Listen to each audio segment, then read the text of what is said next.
திருச்சி மாவட்டம் ஸ்ரீரங்கம் நாவலூர்பட்டியில் தேசிய சட்டப்பள்ளியினை முதலமைச்சர் ஜெயலலிதா காணொலி காட்சி வாயிலாக தொடங்கி வைத்தார். இதேபோல் திருவண்ணாமலையில் புதிதாக கட்டப்பட்டுள்ள அரசு மருத்துவக் கல்லூரியினையும் சென்னை தலைமைச் செயலகத்தில் இருந்து காணொலி காட்சி வாயிலாக முதலமைச்சர் திறந்து வைத்தார். திருச்சி மாவட்டம் ஸ்ரீரங்கம் நாவலூர்பட்டியில் 100 கோடி ரூபாய் மதிப்பீட்டில் தமிழ்நாடு தேசிய சட்டப்பள்ளி அமைக்கப்பட்டுள்ளது. இதனை முதலமைச்சர் ஜெயலலிதா சென்னை தலைமைச் செயலகத்தில் இருந்து காணொலி காட்சி வாயிலாக திறந்து வைத்தார்.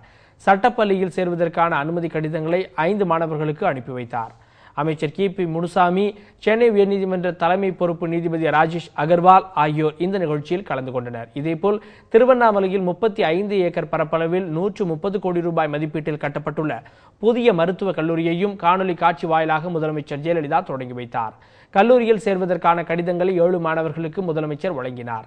அமைச்சர் கே.சி. வீரமணி, சுகாதார செயலர் உள்ளிட்டோர் இந்த நிகழ்ச்சியில் கலந்து கொண்டனர்.